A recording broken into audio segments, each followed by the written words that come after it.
Hello and welcome to all our viewers in Nigeria and around the world to Midday News on Global TV. We're live in the nation's capital, Abuja. I am Jumai Manson.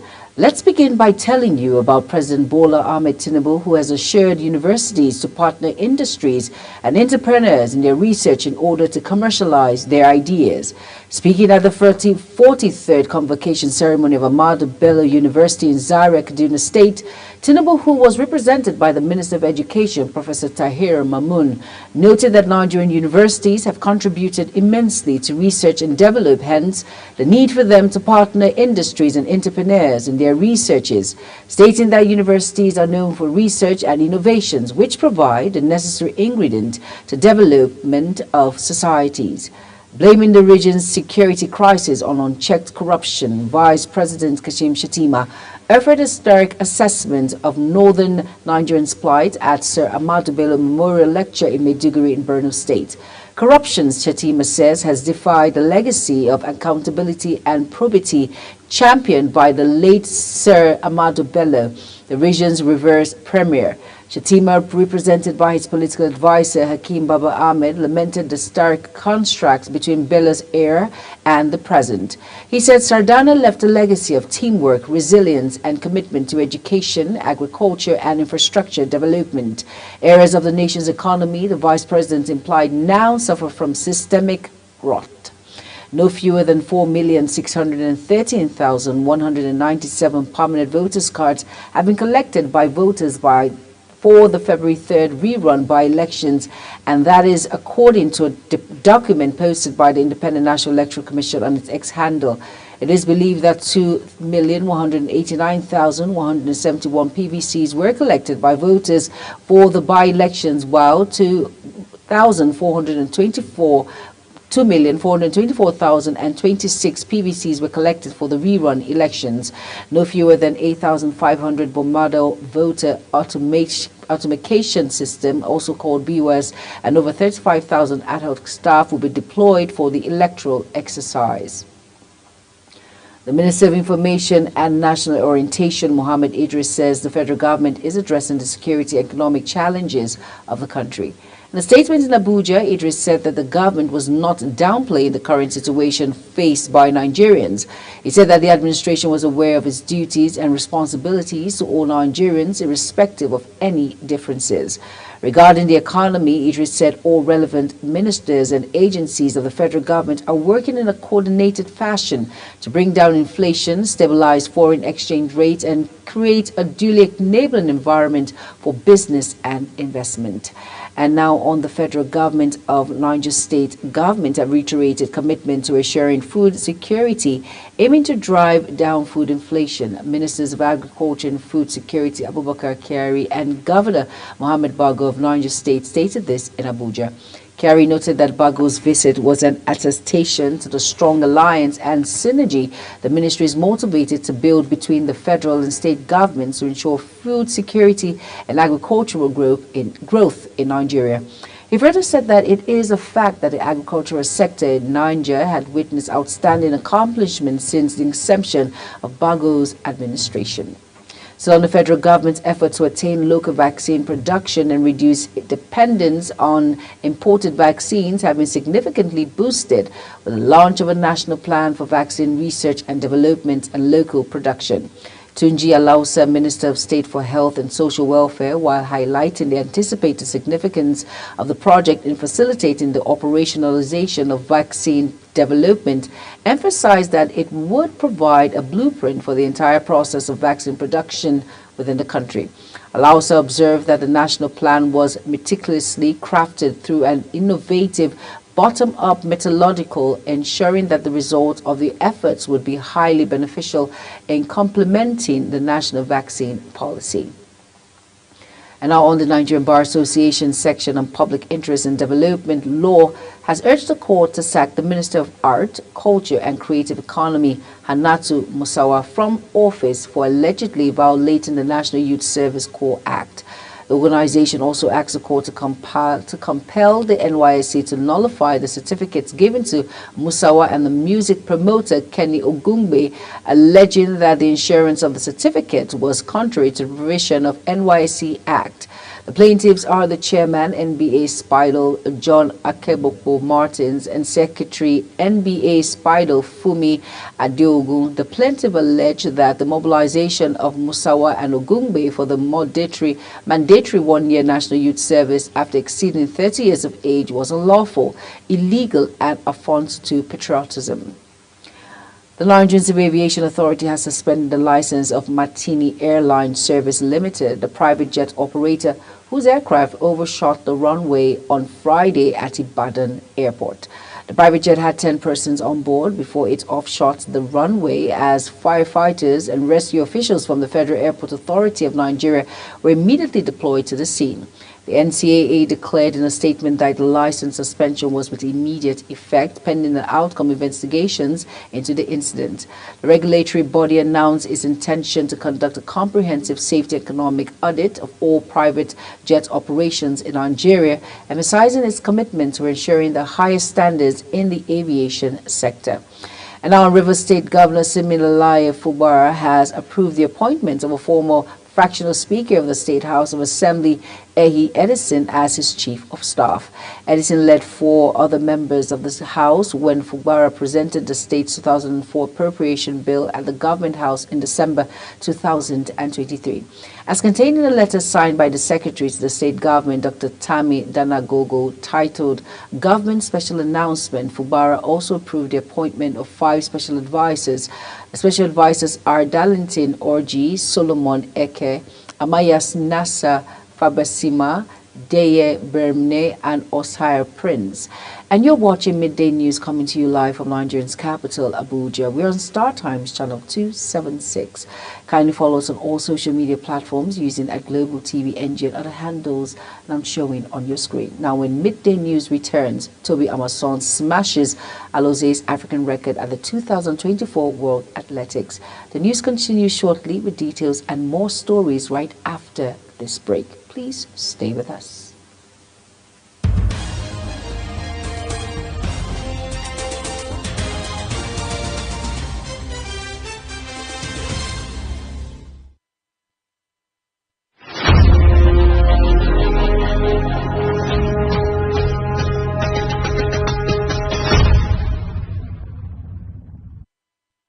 You're welcome back, and if you're just tuning in, this is Global Television bringing you live broadcasts of Midday News.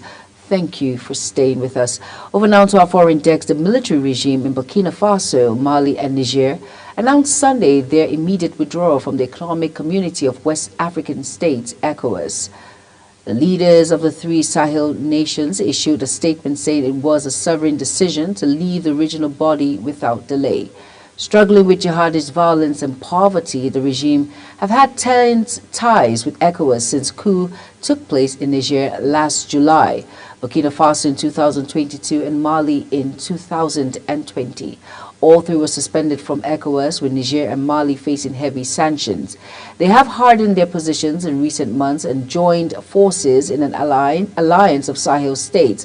French military withdrawal from the Sahel, the region along the Sahara Desert across Africa, has heightened the concerns over the conflict spreading southward to Gulf of Guinea states, Ghana, Togo, Benin, and Ivory Coast.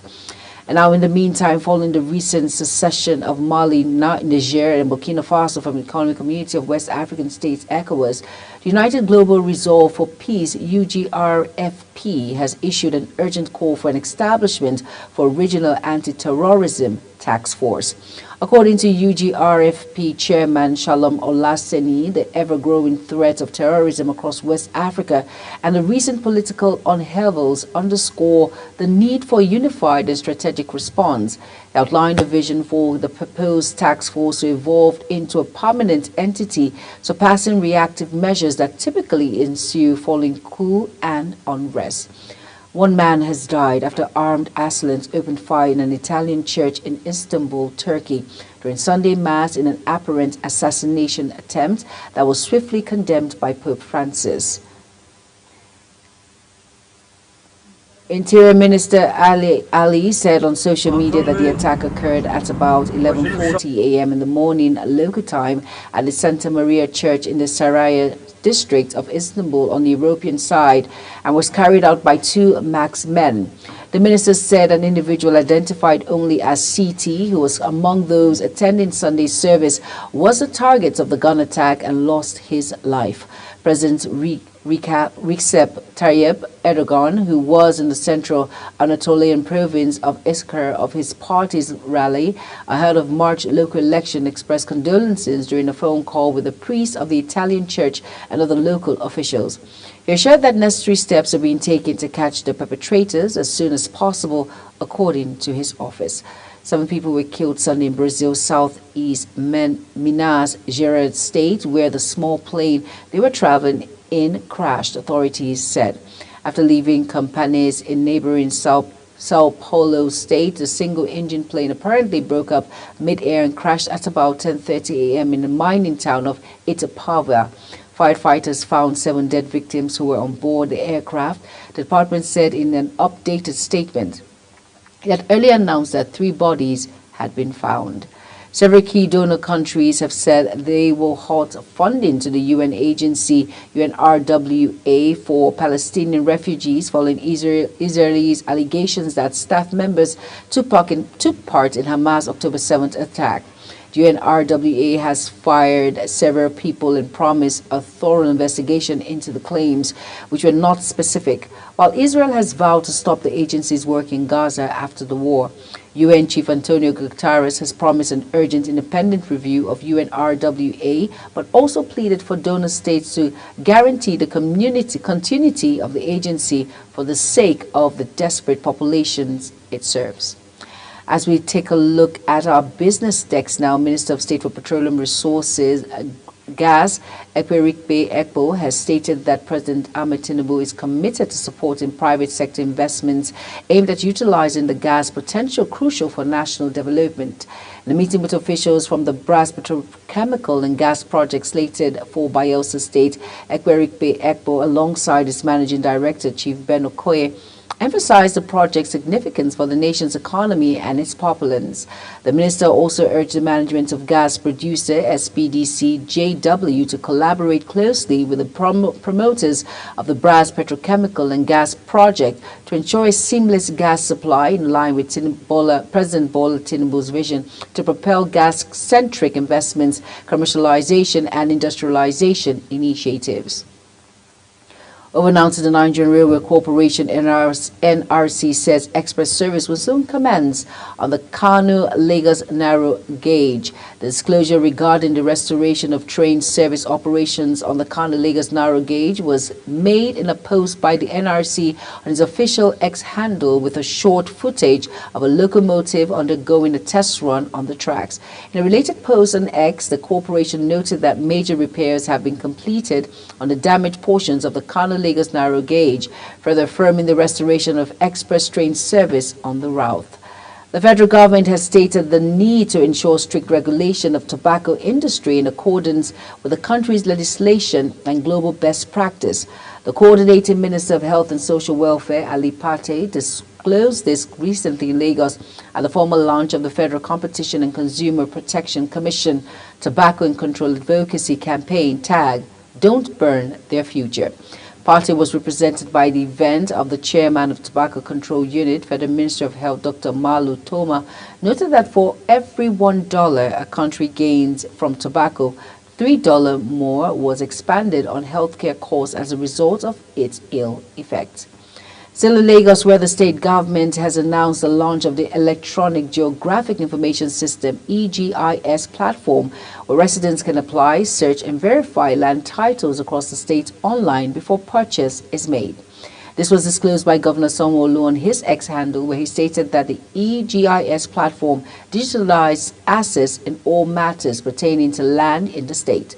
According to the governor, the launch of the EGIS platform presents a radical shift in the application for land titles from the old manual paper method to a digital platform where everyone can now access the data relating to all lands across the state. He noted that the new initiatives remove the need of middlemen and agents in land title application process. And now the Indian High Commissioner of Nigeria, Gangadharan, has disclosed that 150 Indian companies have so far invested $27 billion in Nigeria. He disclosed this in Abuja at a dinner to mark the 75th Republic Day of India. The envoy noted that India and Nigeria enjoyed strong and historical relations, with the ties dating back to before Nigerians' independence. He added that owing to the special relationship between the two countries, India had invited Nigeria as a guest country during the presidency of G20. And now over to sports. World record holder in the women's 100 meters hurdle, Nigerian's Tobi Amusan has smashed Gloria Anozier's African 60-meter indoor record. She broke Anozier's record of 7.82 seconds, which improved 7.77 seconds at the 2024 World Athletics Indoor holding in Asantana. Members of Parliament and 2000 Olympic gold medalist in 100-meter hurdles, Olga Shishigina, was at the arena. At Sydney 2000, Glory Anozier was second behind Shishigina in the race, despite mourning a loved one who died a few days earlier. Earlier on Friday night, Nigeria's 200-meter sensation Favour Ofili pulled away in her first indoor race as a professional athlete, securing a time of 22.87 seconds to win the women's 200-meter open at the Razorback meet. U.S. Lynn Isabel Jackson placed second in 23.32 seconds, and the third is compatriot Maya McCoy in 23.84 seconds. And now that's it on Midday News, and it came to you live from Nigeria's capital, Abuja. We're on Star Times, channel 276. Kindly follow us across all social media platforms using